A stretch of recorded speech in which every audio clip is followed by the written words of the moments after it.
নমস্কার বন্ধুরা, কেমন আছো সবাই? আশা করছি সবাই ভালো আছো, ভালো থাকার চেষ্টায় আছো, পজিটিভ এনার্জিতে থাকার চেষ্টা করছো।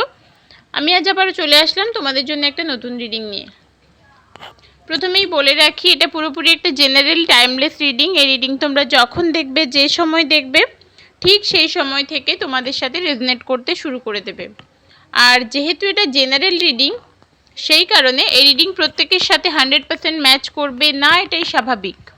এখানে কারোর একার এনার্জি কানেক্ট হয় না, সেই কারণে তোমাদের সাথে যতটুকু ম্যাচ করবে তোমরা নেবে, বাকিটুকু ছেড়ে ফেলে দেবে। প্রয়োজনের অতিরিক্ত কেউ নিজের ওপর চাপিয়ে মন খারাপ করবে না, অযথা সম্পর্কে অশান্তি সৃষ্টি করবে না। সব সময় জেনারেল রিডিং ওপেন মাইন্ডে দেখবে। সেটা এই চ্যানেল কথা শুধুমাত্র বলছি না, প্রত্যেকটা জেনারেল রিডিংয়ের কথা বলছি। তোমরা যে কোনো ট্যারোটের চ্যানেলে যখন জেনারেল রিডিং দেখবে, সব সময় ওপেন মাইন্ডে দেখবে। প্রথমে চেক করব তোমাদের এনার্জি, আর এই এনার্জি যদি তোমাদের সাথে ম্যাচ করে তাহলে বুঝে নিও রিডিংটি তোমার জন্য। যদি মনে হয় ম্যাচ করছে না, তাহলে রিডিংটি তোমার জন্য নয়, স্কিপ করতে পারো বা গাইডেন্স হিসেবেও দেখতে পারো। তো সেই কারণে রিডিংটি প্রথম থেকে দেখা স্টার্ট করো, কেউ স্কিপ করে যাবে না। প্রথমে তোমাদের এনার্জি দেখে নেব, তারপর দেখে নেব তোমাদের প্রিয় মানুষ কি ভাবছে। যার কথা ভেবে আজকে রিডিংটি দেখতে এসেছো, সেই মানুষটি কি ভাবছে। যারা যারা এখনও পর্যন্ত মনে করছো পার্সোনাল রিডিং করাতে চাও, তারা হোয়াটসঅ্যাপ করতে পারো 9593268445 এই নম্বরে। চলো প্রথমে দেখে নিই তোমাদের কি এনার্জি, তোমরা কি অবস্থায় আছো, কতটা পজিটিভ আছো সেটা দেখি।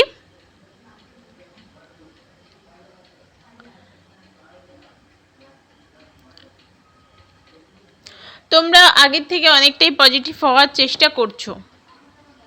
নিজেদের মধ্যে নেগেটিভিটি যতটা থাক না কেন, নিজের মনটাকে বুঝিয়েছো যে না, আমাকে পজিটিভ ভাবনা চিন্তা করতে হবে, আমাকে পজিটিভ থাকতে হবে। আমি প্রতিটা ভিডিওতে বলি পজিটিভ থাকো, সকলকে পজিটিভ রাখার চেষ্টা করো। তোমরা যেভাবে প্রতারিত হয়েছিল, যতটা বিচ্ছিরিভাবে প্রতারিত হয়েছিলে, সেই যন্ত্রণাটাকে ভুলতে না পারলেও নিজেকে ওখান থেকে খানিকটা বার করার চেষ্টা করছো। এটা খুব তাড়াতাড়ি ভোলার নয়, খুব তাড়াতাড়ি এই যন্ত্রণাময় জীবন থেকে বেরিয়ে আসার কথাও নয়, এটাই স্বাভাবিক। কিন্তু সেখান থেকে যে বেরিয়ে আসার চেষ্টা করছো, এটাই বড় ব্যাপার। চেষ্টা করলে তবেই তো মানুষ সফল হবে, আর তোমাদের ক্ষেত্রেও তাই হয়েছে। তোমরা চেষ্টাটা করছো, এটা ভীষণ ভীষণ ভালো একটা ব্যাপার। এছাড়া নিজেকে একটু সময় দাও, নিজেকে একটু সময় দাও। নিজের প্রতি অবহেলাটা অনেকটা বেড়ে গেছিলো, সেই জায়গা থেকে দাঁড়িয়ে বলবো নিজেকে একটু সময় দাও, নিজের প্রতি কেয়ার করো, শরীরের যত্ন নাও, মনেরও যত্ন নাও। আমাদের মনেরও যত্নের প্রয়োজন, প্রতিটা মানুষের মনে যত্নের প্রয়োজন। কারণ শুধুমাত্র শরীরের যত্ন নিলে মানুষ সুস্থ স্বাভাবিক সুন্দর থাকে তেমনটা নয়, মনটাকেও সুস্থ রাখতে হবে। সেই কারণে মনেরও যত্ন নিতে হবে। মন ভালো করার চেষ্টা করো, তোমার যেটা করলে মন ভালো থাকে সেই জিনিসটা করার চেষ্টা করো। তোমাদের মধ্যে একটা পজিটিভ ভাইব্রেশন তৈরি হয়েছে। তোমরা কিন্তু এখনো পর্যন্ত সেই পুরনো মানুষটা, যে মানুষটা তোমাকে ছেড়ে গেছে, প্রতারিত করেছে, সেই মানুষটাকে প্রচণ্ড ভালোবেসে আছো। ভালোবাসায় কিন্তু কোনো খামতি আসেনি। এখনো মনে হচ্ছে সেই মানুষটা ভালো থাকুক, সেই মানুষটা আমাকে ছাড়লেও যার সাথে আছে, যেভাবে আছে, ভালো থাকুক। দিন শেষে কিন্তু তোমরা এটাই ভাবছো। তোমরা কিন্তু স্বার্থপর হতে পারোনি। তোমাদের পার্টনার স্বার্থপর হয়েছে, তোমাকে কষ্ট দিয়েছে, প্রতারিত করেছে, কিন্তু তোমরা স্বার্থপর হতে পারোনি, এটাই দেখা যাচ্ছে এখানে। নিজেদের একটু কেরিয়ারে ফোকাস করো, একটু পরিশ্রম করো। ডিভাইনের তরফ থেকে এটাই বলা হচ্ছে যে একটু পরিশ্রমী হতে হবে বন্ধু। কিন্তু তোমাদের জীবনে খুব শিগগিরই একটা পরিবর্তন আসবে, আর সেই পরিবর্তন কিন্তু তুমি নিজে নিয়ে আসবে।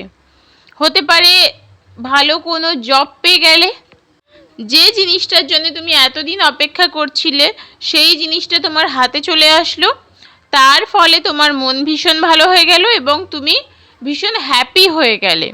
এইভাবে কোনো একটা চেঞ্জেস আসতে পারে লাইফে। এই একটা এই সময়ে এইরকম একটা সম্ভাবনা তৈরি হচ্ছে। তার জন্যে কিন্তু নিজেকে সবসময় পজিটিভ ভাবতে হবে, পজিটিভ ভাইব্রেশনে থাকতে হবে, চারপাশের মানুষজনকেও পজিটিভ ভাইব্রেশনের মধ্যে রাখার চেষ্টা করতে হবে। আমাদের জীবনে অনেক সময় অনেক অপরচুনিটি আসে ডিভাইনের তরফ থেকে, কিন্তু আমরা সেগুলো অ্যাকসেপ্ট করার জন্য তৈরি থাকি না। সেই কারণেই বলছি তোমরা সবসময় নিজেকে তৈরি করো, তৈরি রাখো। যাই আসুক না কেন, আমাদের জীবনে ভালো মন্দ যাই আসুক, আমি যেন নিতে পারি, আমি যেন সেই জিনিসটাকে উপভোগ করতে পারি। আমাদের জীবনে খারাপ সময় আসে তার কারণ আমাদের কিছু শিক্ষার প্রয়োজন। খারাপ সময় থেকে, খারাপ অবস্থা থেকে আমরা অনেক শিক্ষা লাভ করি, যার ফলে পরবর্তীকালে আর সেই একই ভুল আমরা কখনোই করি না। চলো দেখে নিই তোমাদের পার্টনারের কী অবস্থা, সে কী ভাবছে, সে কী চাইছে। সেই মানুষটি কিন্তু ভীষণ রকমের মন খারাপের মধ্য দিয়ে যাচ্ছে। সেই মানুষটি প্রচণ্ড রকমের একটা একাকিত্ব বোধ করছে, কিন্তু সে যে ভুল করেছে, দোষ করেছে, তার তো কোনো ক্ষমা হয় না। সে যতই একাকিত্ব বোধ করুক না কেন, সে কিন্তু তোমাকে যে ঠকিয়েছে, তোমার প্রতি যে অন্যায় অবিচার করেছে, তার জন্যে কখনোই কষ্ট দুঃখ পাচ্ছে না। সেটা নিজের জীবনে সুখী নেই বলে, ভয়ে কোনো কারণে সে ভীষণ ভয়ে আছে বলে সে ভালো নেই। তোমার প্রতি কিন্তু তার মানসিকতা, তার মনোভাব 1 ইঞ্চিও বদলায়নি। যা ছিল যেখানে ছিল তাই আছে। তবে একটা কথা বলবো যে আজকের দিনে দাঁড়িয়ে তোমার পার্টনার কিন্তু ভীষণ রকমের একটা ফেমিনাইন এনার্জির মধ্যে আছে। সেই কারণে আজকে নিজেকে কন্ট্রোল করতে পারছে না, ভীষণ কষ্ট হচ্ছে, ভীষণ কষ্ট, ভিতরটা একেবারে ছিঁড়ে যাচ্ছে, কিন্তু সেই জিনিসগুলো সে কারোর সাথে শেয়ার করতে পারছে না। এটা তার ভাগ্য, এটা তার ভবিতব্য, কারণ সে যে জিনিসগুলো করেছে অন্যের সাথে, তাকে পেতে হবে, তাকে তার ফল পেতে হবে। আমাদের প্রত্যেকেই কর্মের ফল পেতে হয়। আমরা প্রত্যেকেই কিন্তু কর্মের ফল গ্রহণ করার জন্যে তৈরি থাকি, কারণ আমাদের কিছু করার নেই। এছাড়া আমরা যেমন কর্ম করেছি সেরকম ফলই আমাদের পেতে হবে, কিচ্ছু করার নেই, আমরা কেউ কিছু করতে পারবো না। তবে তোমাদের পার্টনার কিন্তু ভীষণ রকমের নিজের জীবনটাকে গুছিয়ে নিতে ব্যস্ত, আর সেই জিনিসটাই সে পারছে না ঠিক করে। যদিও গুছিয়ে নেওয়ার চেষ্টা করছে, কিন্তু পারছে না ঠিক করে, সেই কারণে সে বিধ্বস্ত হয়ে গেছে। একবারও আমি বলবো না যে তোমার প্রতি তার মনোভাব বদলেছে। সে তোমার সাথে যা করেছে, যা যা খারাপ করেছে, যা যা প্রতারণা করেছে, ঠকিয়েছে, সেই জিনিসগুলো করার জন্য যে তার অনুতাপ তৈরি হয়েছে এমনটা নয়। নিজের জীবনে ভালো নেই বলে সে কিন্তু ভয়ে আছে, কষ্টে আছে, খারাপ লাগা আছে তার মধ্যে একটা। তবে সে এই জিনিসটা বুঝবে, এই ভুলটা বুঝবে, যে ভুলটা সে করেছে সেটা বুঝবে, তার জন্য অনেকটাই সময় লাগবে। আর আবারও বলছি যে আমাদের প্রত্যেককে কর্মের ফল পেতে হয়। এই মানুষটাও আজকে যে কর্মের ফল পাচ্ছে তার থেকেও আরও বেশি কিছু তার জন্য ওয়েট করে আছে, কারণ সে তোমার সাথে যে জিনিসটা করে বেরিয়ে গেছে তার ফল তাকে ভোগ করতে হবে।